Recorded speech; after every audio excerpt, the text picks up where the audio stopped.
Convido os irmãos a abrirem a palavra de Deus na epístola que tem sido o texto da nossa meditação nos domingos, a saber, a epístola de Paulo aos Colossenses.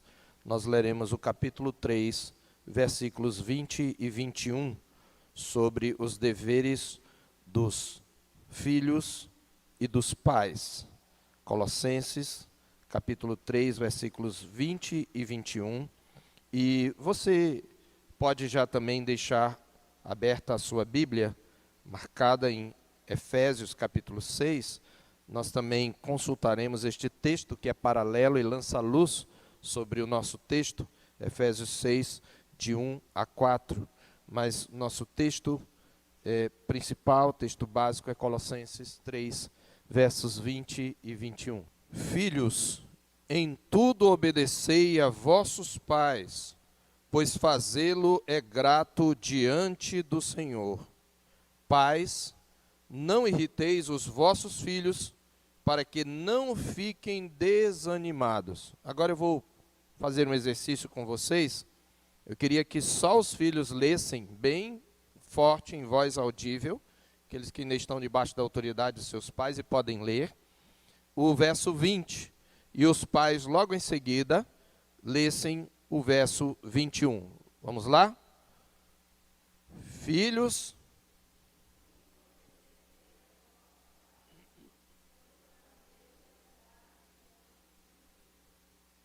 pais, não irriteis os vossos filhos, para que não fiquem desanimados.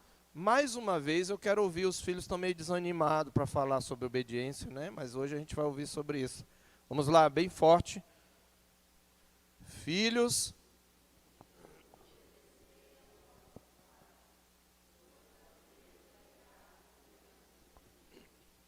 pais, não irriteis os vossos filhos, para que não fiquem desanimados. Amém. Senhor Deus e Pai, nós queremos, Senhor, pedir que a Tua graça e a Tua misericórdia nos assistam na meditação da Tua palavra. Senhor, sabemos que a Tua palavra é viva e eficaz. Sabemos, por outro lado, que Satanás é aquele que procura arrebatar a palavra do coração, tal como as aves dos céus levaram e devoraram as sementes do semeador na parábola correspondente. E não queremos que isto aconteça conosco. Não queremos também, Senhor, receber a Tua palavra logo com alegria, mas em vindo a provação, em vindo as lutas do dia a dia, a palavra deixe de enraizar-se em nosso coração. Não queremos, ó Deus, que a Tua palavra ouvida seja sufocada com as preocupações deste mundo, com as riquezas, com os deleites da vida. Nós queremos ser, ó Deus, terra boa, terra que produz a 100, a 60 por 1 e que persevera na Tua palavra. Queremos ser ouvintes praticantes, não ouvintes negligentes, mas operosos praticantes da palavra de Deus. Queremos atentar para essa lei perfeita, que é a lei da liberdade, e nela perseverar. Para isto precisamos da assistência do Teu Santo Espírito, Senhor, que Ele nos conduza nesta meditação, e que as palavras dos meus lábios e o meditar do meu coração sejam agradáveis à Tua presença, Senhor, rocha minha e redentor meu. Por Jesus Cristo nosso Senhor nós oramos. Amém. Meus irmãos, a edição de Veja já tem 11 anos, de 18 de fevereiro de 2009. Ela trazia como reportagem um retrato dos adolescentes de hoje, que certamente permanece o mesmo e apenas se agravou. E os irmãos hão de concordar quando descrever. O título de capa era um resumo desse retrato, e assim dizia a frase de chamada: eles é que mandam. Um retrato dos adolescentes de hoje. Eles são os reis da era digital, decidem o que a família vai comprar, custam caríssimo, mas estão mais desorientados do que nunca. Entre outras coisas, são conhecidos entre os especialistas como geração do tudo ao mesmo tempo e agora. Devido à inserção massiva dos adolescentes da nossa geração, à vida virtual da internet, a sua vida tem muita exposição, mas pouca intimidade. E como observava já a reportagem, que tem 10 anos, o frenesi da era digital ajuda a empurrar esses adolescentes a trocar de amores, amizades, cursos e aspirações, como quem troca de tênis ou de celular. Entre os 13 e 19 anos, há 10 anos, 75% dos adolescentes já tinham ficado ou namorado, e 49% já tinham feito sexo, sendo que a média fica em torno dos 14 anos para início da vida sexual. Ao mesmo tempo, e contraditoriamente, 78% deles valorizavam a fidelidade, e 58% queriam um relacionamento estável. Ou seja, eles queriam fidelidade, mas eles estavam treinando para serem fiéis. A reportagem informava ainda, dados da OMS, de que 35% dos adolescentes brasileiros naquela época, entre 12 e 14 anos, consumiram bebida alcoólica no mês anterior ao estudo, que já era a taxa mais alta do Brasil, ou melhor, mais alta da América Latina. E entre os 15 e 16 anos, a taxa subia para 56%, sendo que as meninas se expunham ao perigo do álcool mais cedo do que os meninos. A reportagem comenta: e em que reside a maior culpa dos pais hoje? Em não saber dizer o bom e velho não. Além disso, conclui a revista, outro fator é a falta de cobrança da parte dos pais para com os filhos, que traz como consequência a falta de responsabilidade. Outra reportagem, ocorrida 3 anos antes, da mesma revista, na edição de 6 de dezembro de 2006, já se preocupava com os efeitos do álcool no cérebro dos jovens, apontando índices que mostram que o hábito começa em casa e mostrando os danos que causava ao jovem. Estes dados, meus irmãos, vêm não de uma revista cristã. Essas observações não vêm de pessoas que temem o Senhor, mas vêm de uma revista secular. E eles mostram claramente um problema que a família tem amargado nos dias de hoje. E o problema é a inversão de papéis e a crise de autoridade que produzem filhos independentes, porém desorientados. Sim, os jovens da nossa geração, eles parecem seguros de si, mas são mais desorientados do que seus pais. Esta é uma constatação geral. Um filósofo também, inclusive ateu, que não é cristão, fez uma pesquisa entre seus alunos na universidade, um famoso filósofo conhecido no Brasil inteiro, e ele fez uma enquete para saber do que eles queriam tratar num certo congresso e num encontro. E a esmagadora maioria escolheu o medo.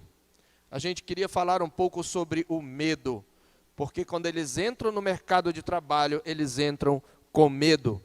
Nesse contexto, meus irmãos, os mandamentos simples da Escritura mostram-se atuais, relevantes e imprescindíveis em nossos dias. E é na expectativa de confrontar esta crise da família que eu os convido a meditar sobre esse tema dos deveres entre os filhos e os pais, lembrando do contexto da nossa epístola. Lembremos-nos que o apóstolo Paulo, nesta epístola, trata sobre a supremacia e a suficiência de Cristo para a vida cristã. E ele havia mostrado que a vida cristã só é possível de ser vivida por causa da união que temos com Cristo, pela qual nós morremos com Ele e ressuscitamos com Ele, e pela qual nele nós nos despojamos do velho homem que se desfaz, que se degenera segundo as concupiscências da carne, e nos revistamos do novo homem. e que, na prática, isto significa que nós devemos fazer morrer nossa natureza terrena e que nós devemos viver como eleitos de Deus neste mundo, revestindo-nos de Cristo Jesus e de suas virtudes. E dos primeiros versos, do verso 12 ao 17 desse capítulo, nós vimos que Paulo havia tratado dos deveres gerais, que se aplicavam a toda a igreja. Mas aqui, nos versos 18 até o capítulo 4, verso 1, nós vemos que ele está tratando do que chamamos de deveres particulares, ou seja, ele se dirige a grupos específicos da igreja. Ele já havia se dirigido, nós vimos semana passada a maridos e esposas, e agora ele se dirige a filhos e pais, e na próxima mensagem, se Deus permitir, mostraremos como ele se dirige a servos e senhores. Devemos lembrar também que o apóstolo Paulo está falando como que na prática, ou quais os resultados na prática, da palavra de Cristo habitando em nós, pois no verso 16 ele havia dito, habite ricamente em vós a palavra de Cristo. E aí ele está então dizendo como cada grupo deve viver.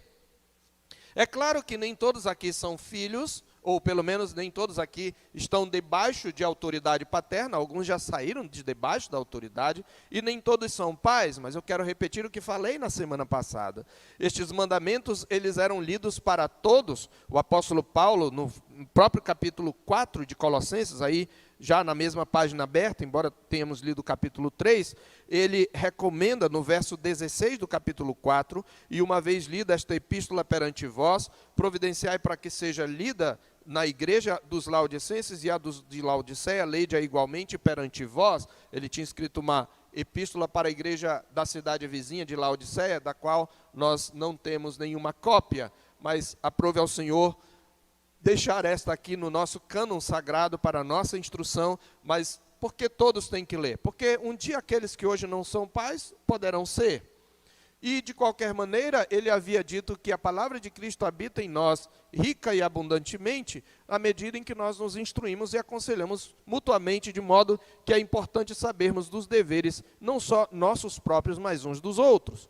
Assim, então, ele fala sobre os deveres dos filhos e pais. E qual é o dever dos filhos? Qual é o dever dos filhos? Como a palavra de Deus é simples e, ao mesmo tempo, profunda, como veremos. Qual é a palavra que resume todo o dever dos filhos? Obedecer, ou obediência. Filhos, em tudo obedeceis aos vossos pais. O que o filho tem que fazer? Obedecer. Se você não souber fazer mais nada na vida, entenda isto. A sua vida, de modo que agrade a Deus, se resume em obedecer. É isto que a palavra de Deus está dizendo para todos aqueles que estão ainda debaixo da autoridade dos pais. Então você está debaixo da autoridade dos seus pais? Ainda é sustentado ou sustentada por eles? Então você deve obedecer, é o que a palavra de Deus diz. É interessante, meus irmãos, que a palavra pais aqui é a palavra grega gonés, no plural, da onde vem a nossa palavra, mais ou menos a nossa palavra genética, está ligada à nossa palavra genética. E ela aponta para o ato da geração da vida. Implicitamente, portanto, filhos, e a minha palavra é principalmente para os filhos, agora filhos, prestem atenção, aqueles que já podem ouvir e entender, independente da sua idade, aqueles que são filhos, prestem atenção. Implicitamente, Paulo está lembrando que os pais é que nos trouxeram ao mundo. Você não veio ao mundo de maneira independente. Você não decidiu vir ao mundo. Você foi posto no mundo por pais que se amaram, se encontraram e decidiram tê-lo. Ou talvez não tenham decidido conscientemente, mas acidentalmente, mas que o receberam e o aceitaram para que você nascesse. E o que isto implica, filhos? Que obedecer aos pais, antes de tudo, é nada mais, nada menos do que justo. É uma questão de justiça. É isto que Paulo fala implicitamente aqui, quando ele diz, obedeceis àqueles que geraram vocês. É assim que está no grego. Obedeçam aqueles que geraram vocês. O seu pai e a sua mãe foi quem lhe gerou. O seu pai e a sua mãe foi quem lhe sustentou, ou os que lhe sustentaram, ou talvez só a sua mãe, ou talvez só o seu pai.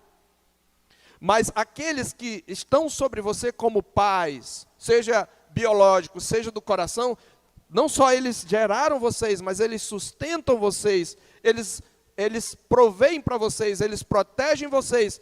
O que é protegido deve obediência ao seu protetor. Essa é uma regra para qualquer grupo. O que é alimentado e sustentado deve obediência ao seu sustentador. E Paulo, que coloca isto aqui implicitamente, fala isto explicitamente lá em Efésios 6. E você pode abrir lá. Filhos, diz o capítulo 6, verso 1, obedecei a vossos pais no Senhor, pois isto é justo. É justo. Filhos, presta atenção, não é justo que seus pais obedeçam vocês. Não é justo.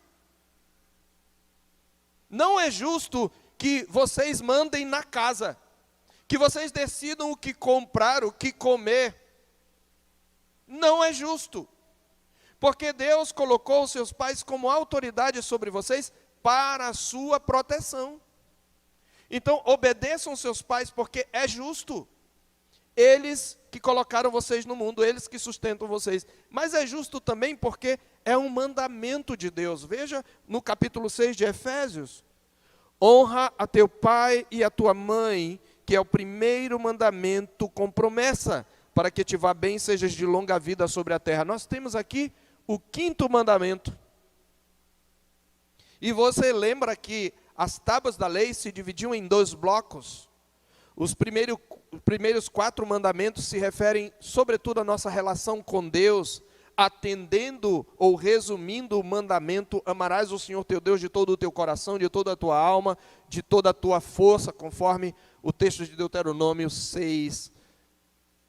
Mas como é que eu demonstro o meu amor para com Deus? Ele diz: não terás outros deuses diante de mim.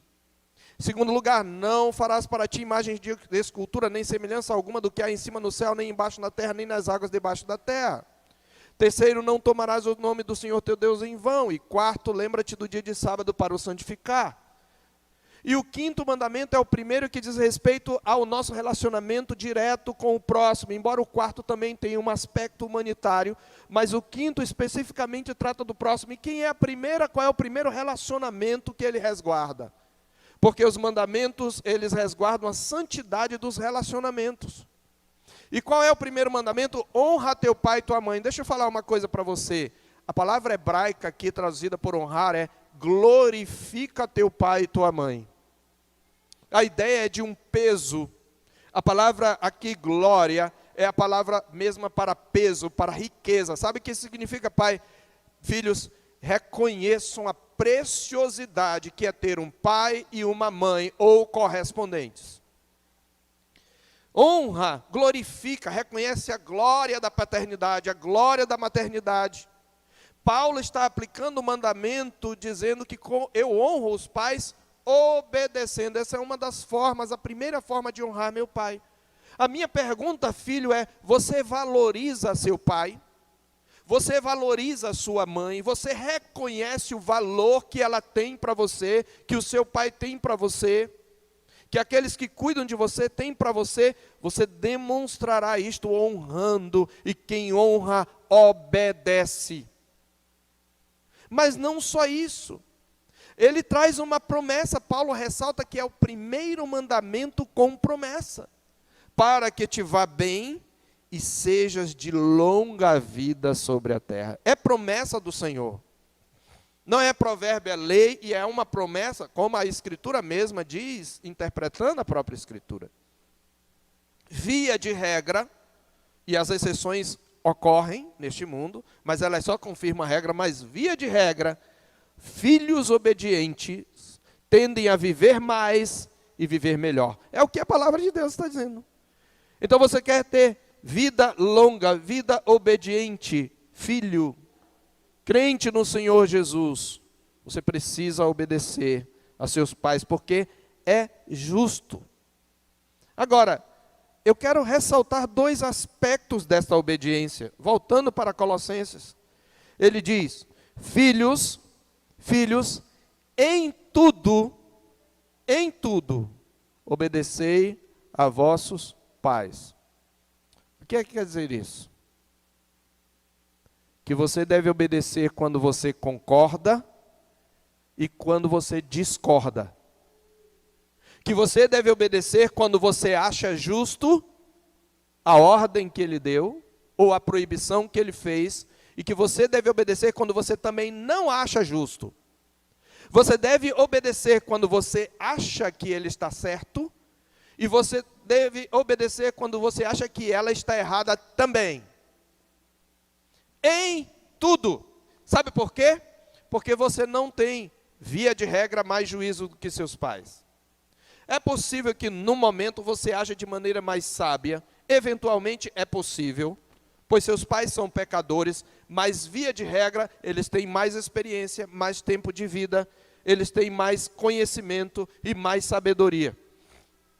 E embora sim haja pais mais imaturos que seus filhos, infelizmente, via de regra é para que eles sejam mais experientes. Crianças, deixa eu falar uma coisa para vocês. Criança, o mundo tenta adultizar as crianças. O mundo coloca a criança na ONU para falar sobre ambientalismo. Vocês estão acabando com as nossas matas. Vários grupos manipulam crianças. Tem gente na igreja que põe criança para pregar. E todo mundo acha bonitinho a criança pregando e vociferando, exercendo autoridade sobre os adultos. Nós vivemos uma inversão, meus irmãos.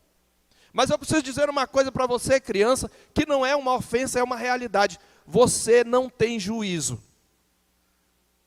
Você não tem ainda, a Bíblia chama a criança e o jovem, isso inclui o jovem, porque adolescente, na verdade a adolescência é um conceito bem moderno. É um conceito meio que freudiano. O adolescente é uma criança que cresceu, nada mais do que isso, é uma criança grande. Ele é mais afoito, ele quer explorar a vida, ele tem novas descobertas, novos sentimentos, mas ele não tem juízo. A Bíblia chama o jovem de simples. Simples significa influenciável, volúvel, sem muito juízo. Então, entenda uma coisa, você não tem mais juízo do que seus pais. Existem exceções que confirmam a regra, mas você não tem mais juízo.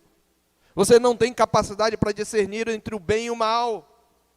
Seus pais sabem melhor da vida do que você. Então, por isso, você deve obedecer mesmo quando você não acha certo. Em tudo. Mas não existe limite, pastor? Existe. Quando é que eu devo desobedecer meu pai, minha mãe? Quando ele ou ela me ordena alguma coisa que é contrária aos mandamentos de Jesus. Por exemplo, se seu pai e sua mãe lhe ordenar mentir, desobedeça, porque a Escritura proíbe a mentira. Então, se ao obedecer seu pai você vai estar pecando contra Deus, aí você pode desobedecer. Se seu pai ou sua mãe propuserem, e eu sei que não existem pessoas aqui, mas eu preciso falar porque nós estamos falando para a internet, e isso é comum, isso pode acontecer em algumas famílias. Se seu pai ou sua mãe lhe propuserem um tipo de relacionamento de intimidade que não é apropriado entre pai e filho, não obedeça, não se submeta, busque socorro. Então, qualquer coisa que seja pecaminosa, você pode dizer não. Mas se não é, mesmo que você ache que é errado, porque você acha que ele está errado, obedeça. Você quer viver sabiamente, filho? Você quer viver sabiamente? Você quer ser sábio? A coisa mais sábia que o filho faz é obedecer, mesmo quando você não entende. A gente conhece o ditado que diz que quando a gente é criança, não é? E eu posso dizer que isto é verdade, porque já com 52 anos, eu já estou vivendo esta fase.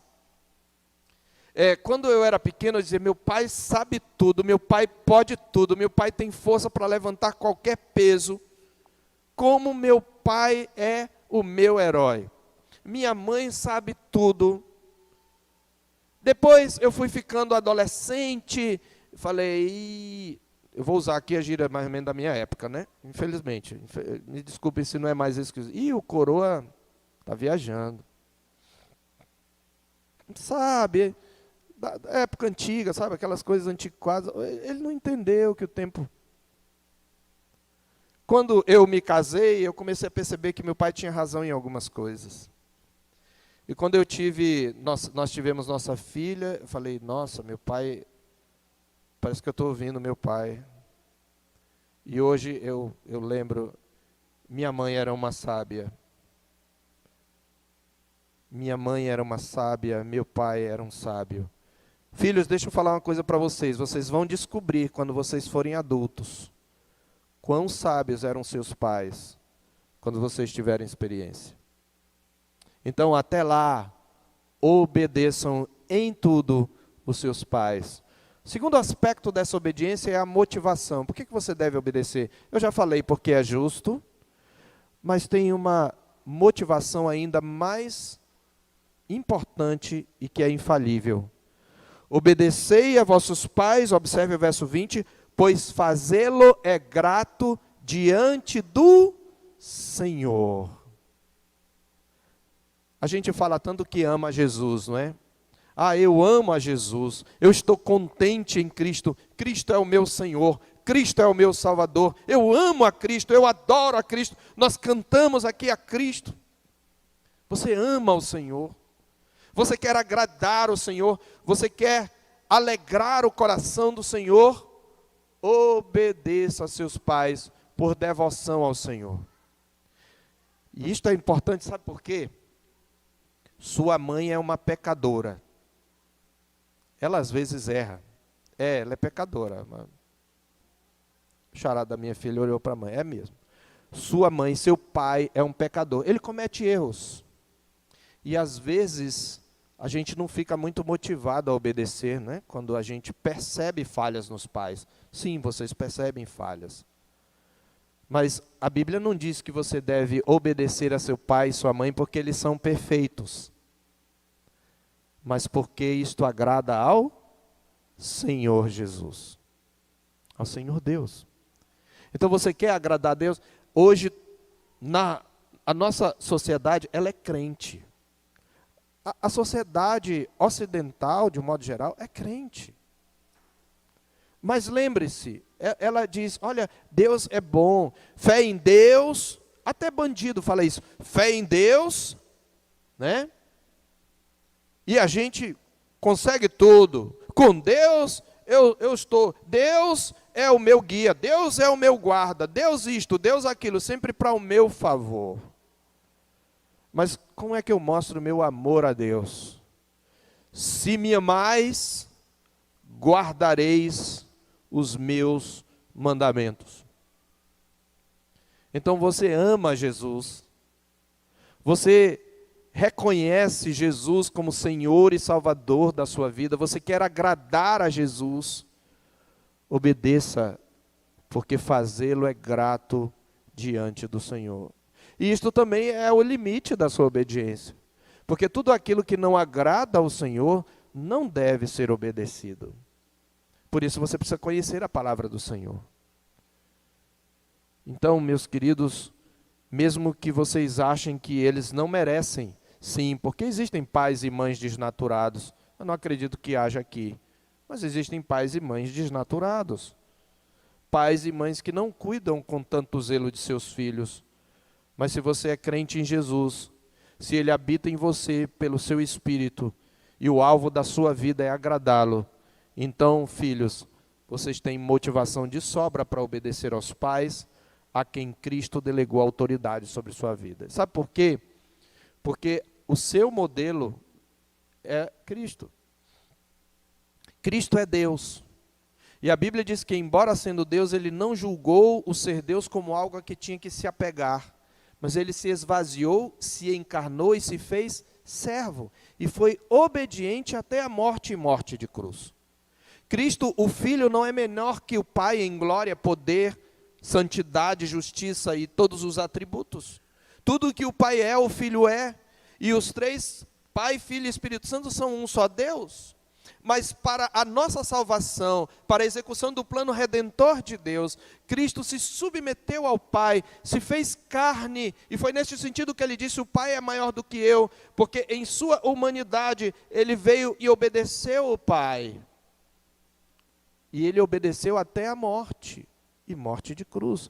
Então ele é o seu modelo, meu querido, minha querida. Então, se você ama Jesus e quer ser uma encarnação do Evangelho, você tem que ser obediente aos seus pais. O que é que o filho tem que fazer? Obedecer. Ponto. Ah, pastor, mas eu não posso nem questionar, nem assim uma pergunta. Pode, desde que você não afronte seus pais. Você pode questionar. Você pode chegar e dizer: mas mãe, peraí, vamos conversar aqui direitinho. Mas não fica também cozinhando, não, em banho-maria, querendo ganhar na lábia. Se o pai disse, se a mãe disse não, você já falou, já argumentou, não fica a manhã toda remoendo, nem fica ciscando feito pinto no lixo, né? Tem criança que cisca, né? Tem criança que gosta de ciscar, tem criança que gosta de se jogar no chão, fazer birra. Isto é desobediência, rebeldia e desagrado ao Senhor. E quando você chega à adolescência, você não faz mais birra, mas você grita, vocifera: agora eu tenho voz, agora eu sou forte. Às vezes vai para cima do pai, da mãe. Que coisa vergonhosa para um filho cristão é quando ele enfrenta e afronta os seus pais. E é o que nós encontramos hoje. A minha esposa, os irmãos sabem, é professora. E não são poucas as vezes em que alunos a afrontam, mas os irmãos a conhecem.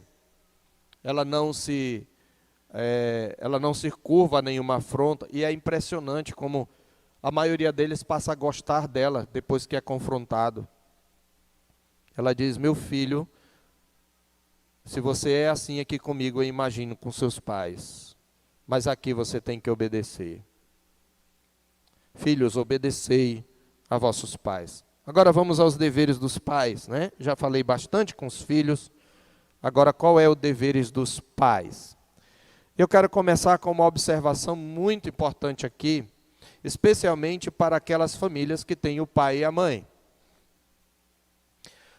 A palavra pais aqui, eu falei que quando ele diz filhos, obedecei a vossos pais, e eu pronunciei a palavra porque os irmãos agora vão entender ainda melhor. Ele usa a palavra gonés, que aponta para pai e mãe. A palavra gonés apontava para ambos os sexos. No nosso vocabulário, a palavra portuguesa pai, pais no plural, é um comum de dois gêneros. Tem gente aí por razões políticas e ideológicas brigando por causa de gênero, né? E a gente agora está tendo que explicar por que a grama é verde. Mas eu não vou entrar nessa discussão. Mas o ponto é que o português tem comum de dois gêneros, e a palavra pais tanto significa pai como mãe. Na língua inglesa é diferente, por exemplo. Quando se fala de pais no sentido genérico, pai e mãe, a palavra é parents, né? Se quer falar só pais, homens, é fathers, e se é mães, mothers. Mas pai e mãe é parents. E no grego também, quando você queria falar pais, incluindo pai e mãe, usava a palavra gonés. Mas aqui a palavra que Paulo usa no verso 20 é diferente, no verso 21 é diferente da do verso 20, a palavra é paterés.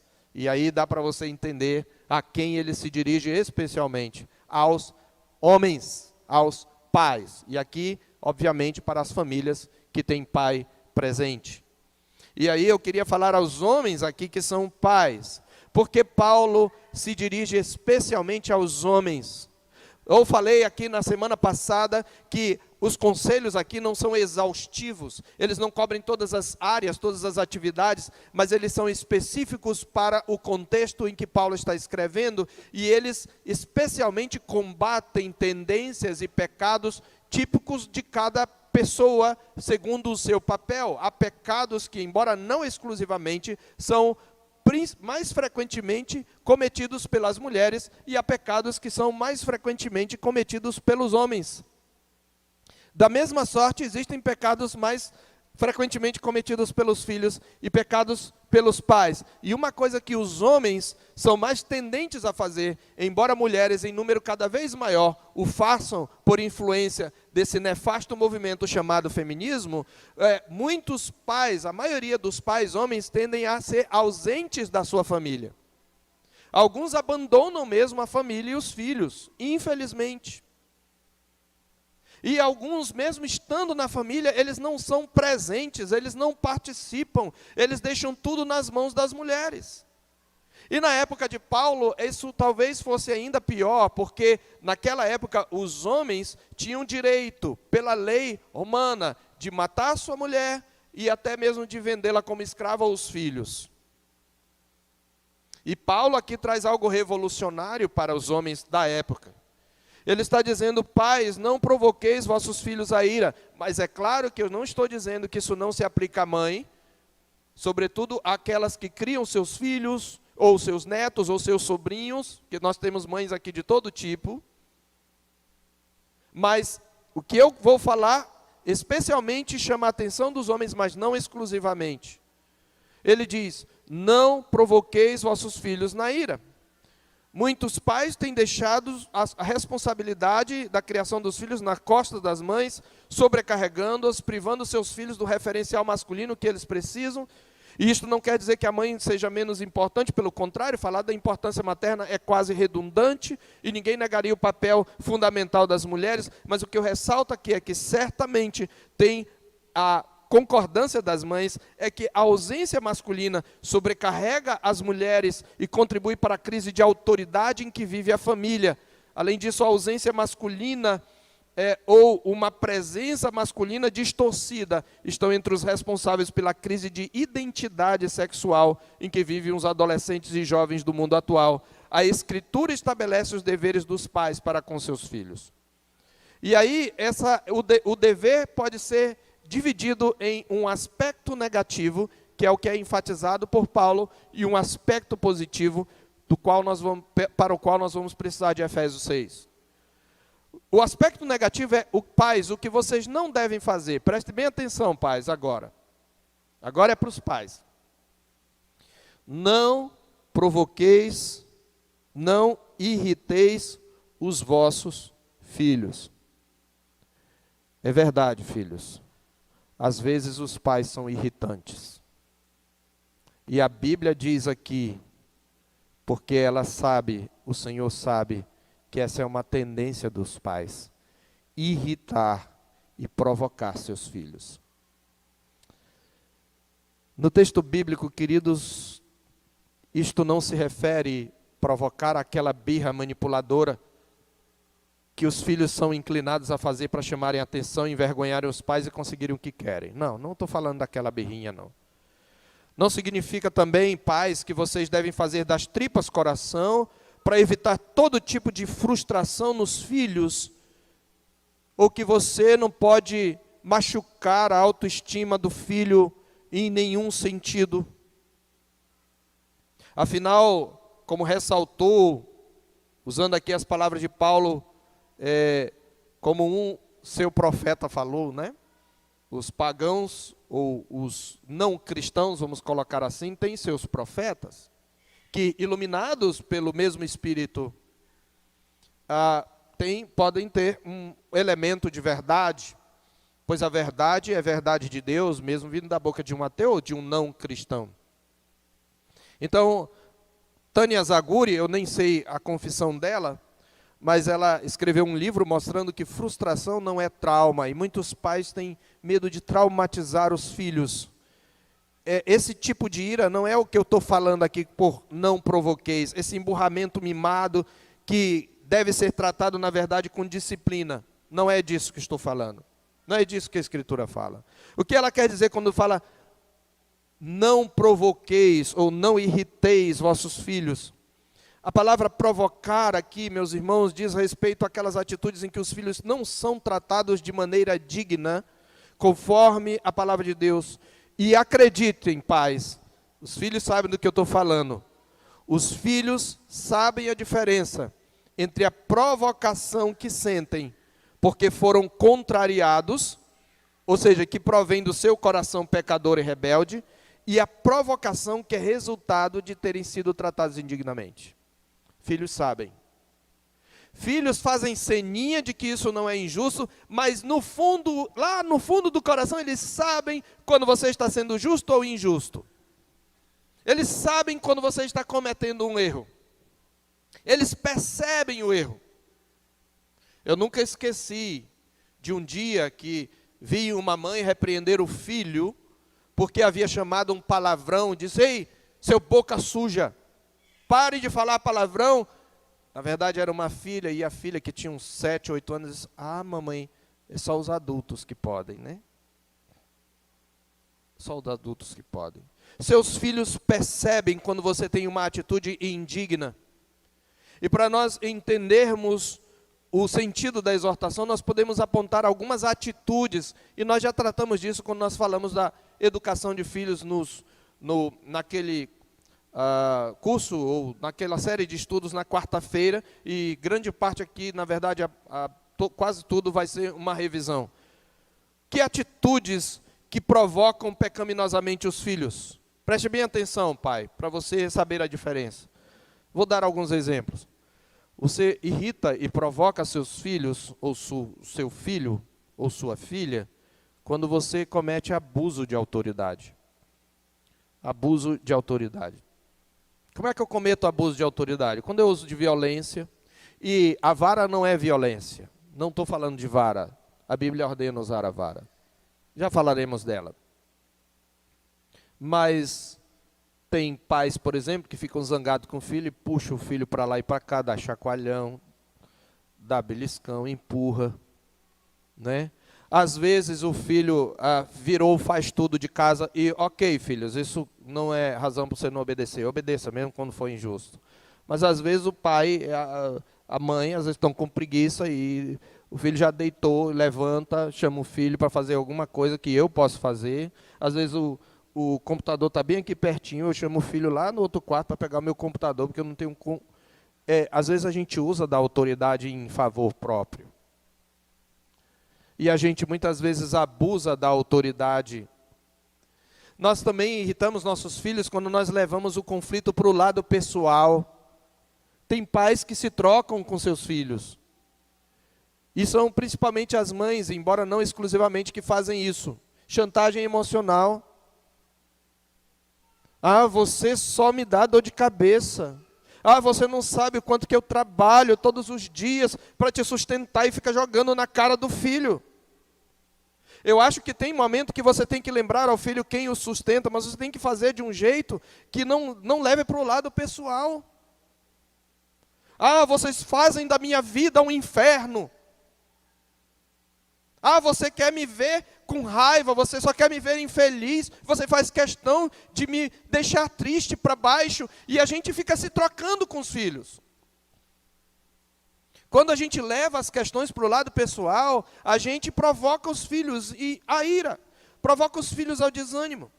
Quando nós somos injustos na disciplina, por exemplo, quando você tem mais de um filho e julga de maneira parcial, passando a mão na cabeça do xodó, e sendo mais rígido com o outro que não é xodó. Quando você é injusto sendo rígido demais, além do que o erro permite. Não por causa da gravidade do erro, mas você está zangado com alguma coisa que aconteceu, brigou com o cônjuge, ou teve um problema no trabalho, e você chega em casa, e aí o filho mal olha, mamãe, olha, eu não quero nem saber. Ou seja, você está descontando a sua ira no filho, e assim é injusto na disciplina. Você provoca os filhos, nós provocamos os filhos quando criticamos mais do que elogiamos. Sim, os filhos precisam ser criticados, eles precisam aprender a lidar com críticas, mas quando eles fazem aquilo que é certo, nós precisamos aprender a elogiar e reconhecer, precisamos aprender a dizer obrigado. Pais precisam dizer obrigado e por favor, para ensinar os filhos. Nós provocamos nossos filhos quando nós descarregamos frustrações sobre eles. Nós provocamos nossos filhos quando nós ensinamos, mas não praticamos. Não minta, viu, meu filho? Nunca minta. Mas alguém bate a porta, diga que eu não estou. E os filhos pegam a gente na mentira. Meu filho, você tem que ler a Bíblia e vamos cantar. Leia a Bíblia e faça oração. Mas seu filho nunca vê você pegar na Bíblia. Quando você ensina e não pratica, você provoca os filhos. Quando nós prometemos e não cumprimos.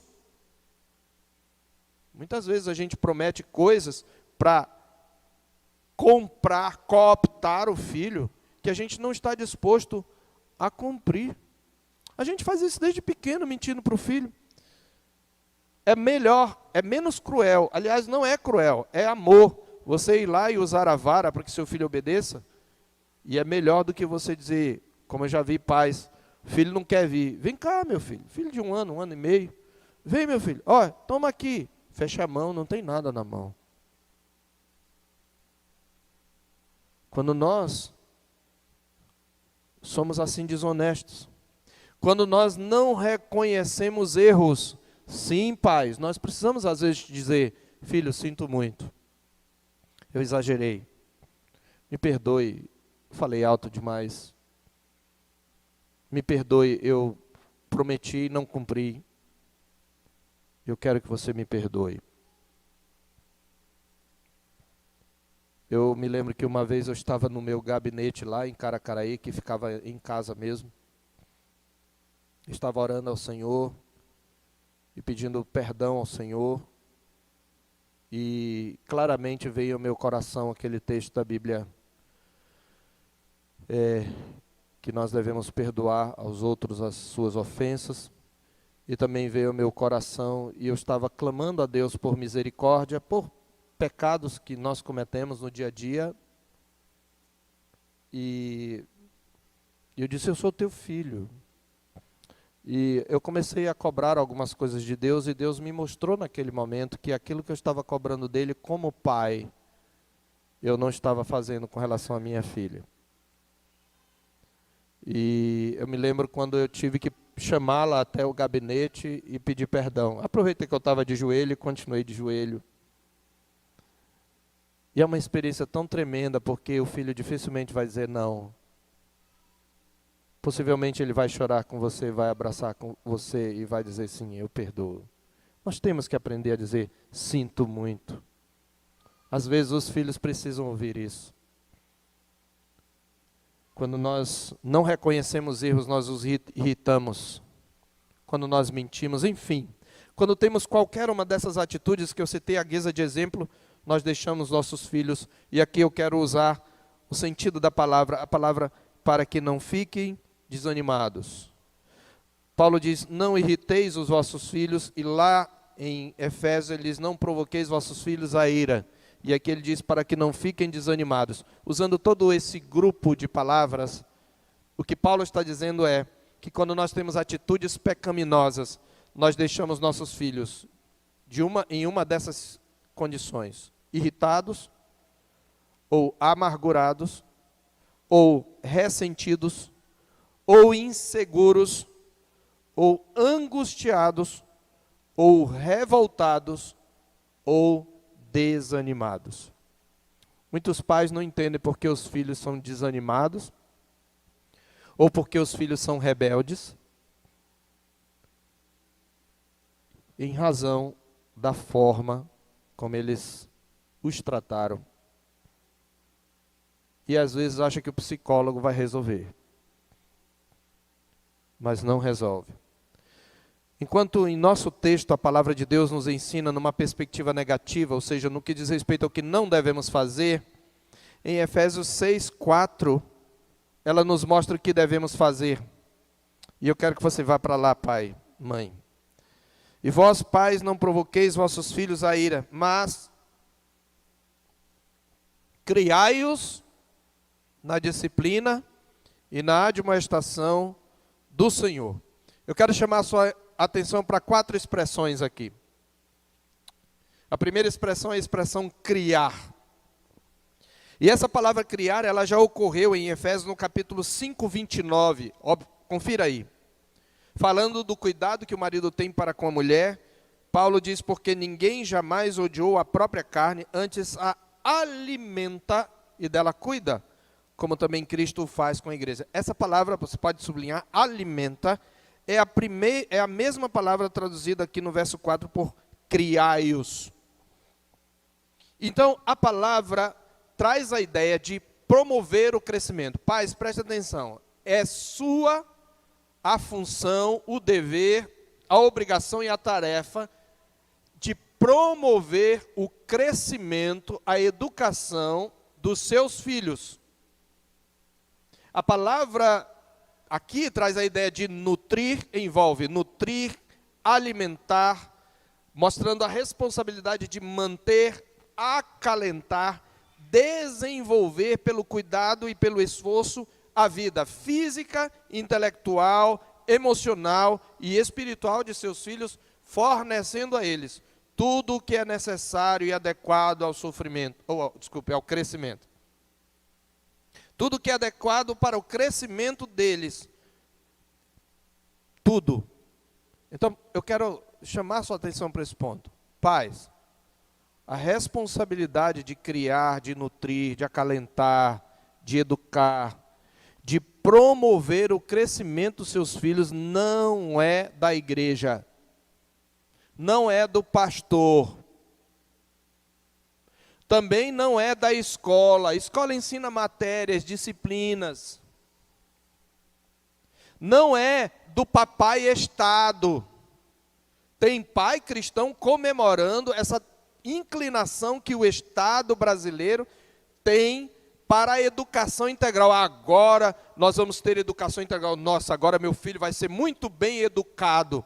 Ele vai ser educado quanto à sua sexualidade, quanto à sua vida moral, quanto à sua vida espiritual, os valores, tudo o papai Estado vai dar a ele.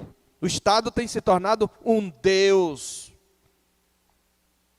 Seus filhos não têm, a responsabilidade pela criação dos seus filhos não é da creche. Ah, mas olha, nós precisamos, porque a mulher precisa cuidar da carreira, vamos colocar os filhos numa creche, e eles são cuidados por estranhos, que têm os mais diversos valores. E aí você passa o tempo todo, não, eu estou dando uma boa educação para o meu filho, e trabalhando fora, tanto o marido como a mulher, e o filho sendo educado por babás, por creches, pelo Estado, por professores. Não é também do vovô e da vovó, embora eles possam eventualmente cuidar, e eu sei que alguns avós, por negligência dos pais, muitas vezes acabam assumindo a responsabilidade. Mas eu estou falando para aqueles que são presentes aqui, que são pais. Vovô e vovó podem ajudar, mas a responsabilidade é sua. É sua responsabilidade de promover o crescimento dos seus filhos, do seu filho. E como é que a gente faz isso? É tão simples. Duas palavras, agora a segunda e a terceira palavra que eu quero, a segunda palavra é a palavra disciplina, que é uma forma pela qual você cria o seu filho. Você quer dar tudo o que o seu filho precisa, ele precisa de disciplina. Essa palavra disciplina traz o conceito de treinar uma criança. Essa palavra, ela deu origem à nossa palavra pedagogo. A palavra que disciplina é paideia, criança no sentido de um infante que está sob disciplina, a palavra era paidion. E havia na antiguidade senhores de escravos que tinham um escravo especialmente designado para guiar, para educar, para ajudar na educação dos filhos. Ele era chamado de paidagogos, de paidion, criança, e ago, o verbo grego para guiar. Daí é que vem a palavra pedagogo. A palavra de Deus está dizendo que é sua a disciplina de pedagogo. Embora a palavra não seja pedagogo, mas a palavra é paideia, mas essa era a tarefa do pedagogo, é isso que eu quero dizer. Então, a tarefa não é do psicopedagogo, nem do psicólogo, mas é dos pais. E você tem que disciplinar seu filho. Preste bem atenção. A disciplina Presta atenção, pais. A disciplina inculca limites e estabelece a autoridade sobre os seus filhos. Você quer ter autoridade, você precisa usar, você precisa praticar a disciplina. Veja, disciplina é o ato de refrear. A disciplina tem a função especial de controle. Essa palavra disciplina traz a ideia de controle. Não é que você vai manipular seus filhos, mas você vai controlar o ímpeto deles para a insensatez e vai ensiná-los pela disciplina a se autocontrolarem. A criança entregue a si mesma, diz a palavra de Deus, venha envergonhar a mãe.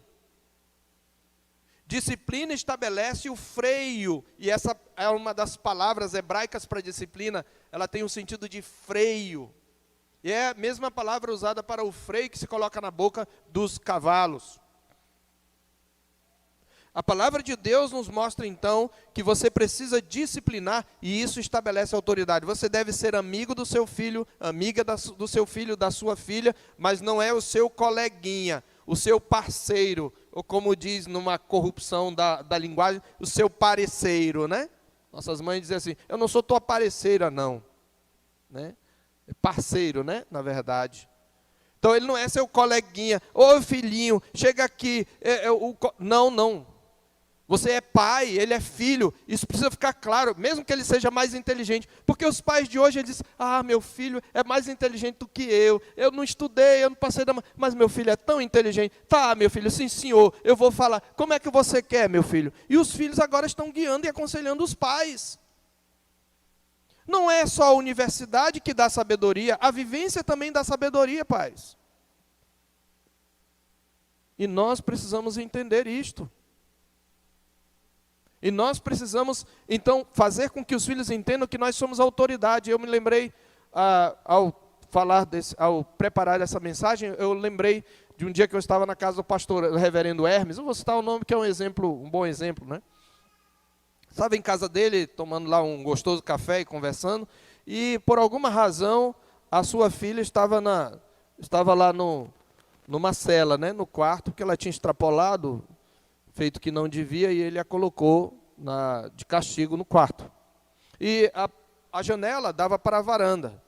E ela fez o que a criança sabe fazer muito bem, né? E ela é uma menina muito inteligente, fala muito. Ela, na hora a gente estava conversando, ela, papai, e filho nunca fala assim, pai, ele fala assim, pai, mesmo depois de grande, presta atenção quando seu filho falar, mãe, ele fala assim, né? Então ela disse, papai, ele disse, oi, meu filho, ela disse, nós somos amigos? Olha que coisa linda, coisa inteligente, oh meu Deus. Ele falou, somos, mas eu sou autoridade sobre você, continue aí. Nós temos que usar de disciplina, e disciplina envolve treinamento e correção, conscientes, veja bem pai, correção deve ser consciente, persistente, calculada, e com o uso da vara, conforme o mandamento de Deus, pois antes importa obedecer a Deus do que aos homens. Criança na primeira infância, o uso da vara, conforme o mandamento de Deus. O uso da vara, conforme Provérbios 13, 24, é uma expressão de amor. A palavra de Deus diz lá, o que retém a vara e não é figurado, aborrece, odeia seu filho, mas que o ama, cedo o disciplina, cedo. Quer dizer, sabe o quê? Você não fica batendo boca com o filho, você não fica repetindo ordem para o filho, você usa vara. E de maneira consistente, de maneira persistente, de maneira progressiva, obviamente, de maneira humana. Mas você faz isso. A vara dá sabedoria à criança. Mas ele não sabe ainda, é pequenininho. Provérbios 22, 15 diz, a estutice está ligada ao coração da criança, mas a vara da disciplina a afastará dela. A disciplina, a criança que é entregue a si mesma, a Bíblia diz, venha envergonhar a mãe. Quantos pais eu não já vi passarem vergonha pública e eu já senti vergonha alheia, porque a criança é indisciplinada, não para quieta. porque não se usa a vara. Só usa quando está com raiva. Aí não é disciplina, aí é descontar raiva. A vara promove o caráter que dá prazer aos pais. Provérbios 29:17 diz: corrige o teu filho e ele te dará descanso, dará delícias à tua alma. E ela livra a criança da destruição, como está escrito em Provérbios 23:13 e 14. Diz que você deve fustigar a criança com a vara, ela não morrerá, mas você livrará a sua alma do inferno. Essa é a disciplina, pais, para contenção, para controle do ímpeto da criança para a insensatez. E a terceira palavra, que é o segundo modo como você cria, é a palavra admoestação. Na disciplina, criais na disciplina e na admoestação do Senhor. Enquanto a disciplina inculca limites e estabelece a autoridade sobre os filhos, a admoestação inculca princípios e valores e estabelece a relação pessoal. É aqui que você trata seu filho como amigo.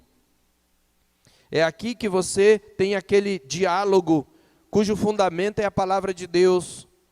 No seu diálogo você precisa falar, como diz a palavra em Deuteronômio, capítulo 6, de 4 a 9, tu as inculcarás a teus filhos, e delas falarás assentado em tua casa, andando pelo caminho, ao deitar-te, ao levantar-te. Pai, você quer ter um bom papo com seu filho? Fale da palavra de Deus em tudo, em todas as circunstâncias.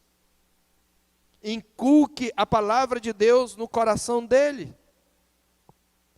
E aqui, meus irmãos, nós podemos fazer uma breve aplicação dessas duas palavras para dizer que quando você tem disciplina sem admoestação, ou quando você tem admoestação sem disciplina, em ambos os casos, você comete um erro, um desequilíbrio na educação dos filhos.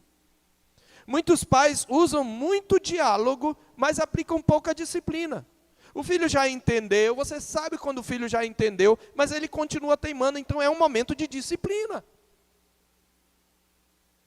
Agora, há outros pais que usam de disciplina, mas não tem nenhum diálogo, não conversam com o filho, não elogiam o filho, não sai para não brinca com o filho, não sai com o filho para passear, não conversam com os filhos, perguntam como eles estão, não oram com os filhos, não leem a palavra de Deus para o filho, não tem diálogo. É só disciplina, é só peia. A palavra de Deus diz que tem que ter disciplina e tem que ter diálogo e admoestação. A falta de disciplina gera filhos indisciplinados, irresponsáveis, sem freios. Mas a falta de diálogo gera filhos desanimados, revoltados.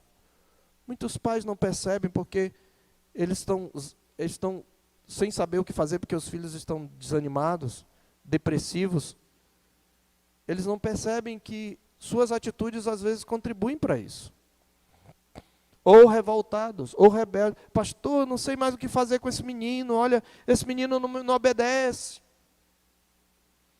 Ainda tem gente que eu vou visitar, às vezes o filho não está obedecendo, só, olha, eu vou falar, pastor, briga aqui com ele. Eu falo, eu vou começar brigando com os pais, porque você tem que ter autoridade, não tem que usar a minha, não. Eu não estou aqui para brigar com seu filho, é você que tem que usar de autoridade sobre ele. Disciplina e admoestação, conselho, pastorear o coração do seu filho, da sua filha, ensinar a ele os caminhos do Senhor,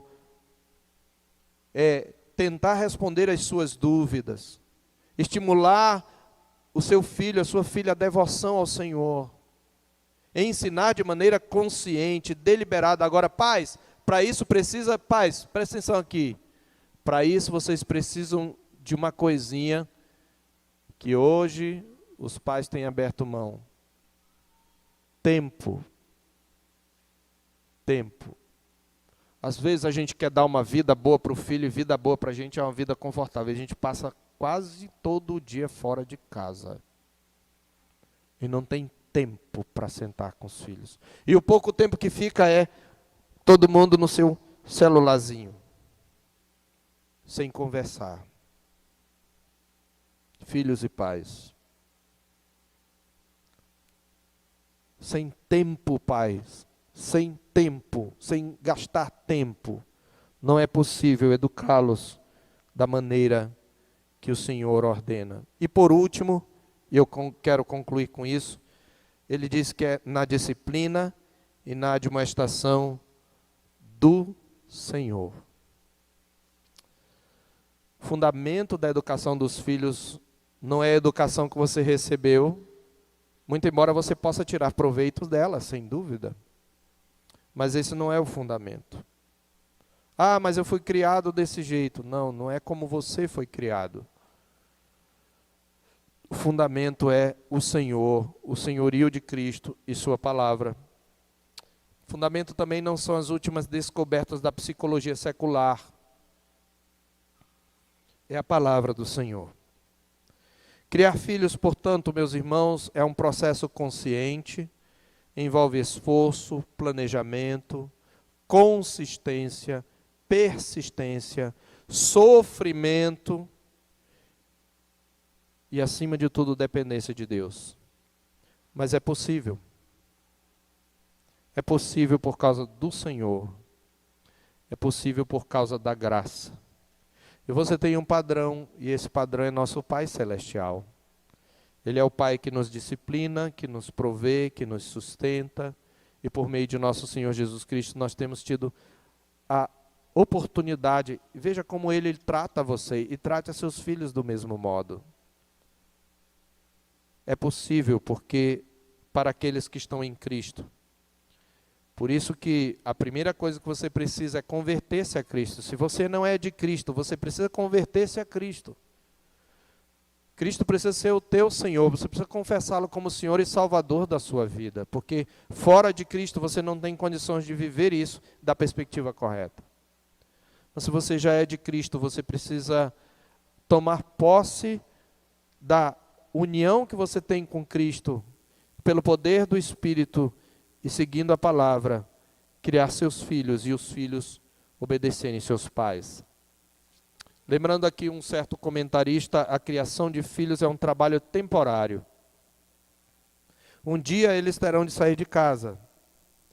Eles vão viver por conta própria. E preste atenção, pais. Um dia os seus filhos vão sair de casa. Vão viver por conta própria. Alguns tentam adiar, mas uma hora acontece. Quando isso acontecer, o caráter formado pelos pais é que os guiará. Mas não só isso.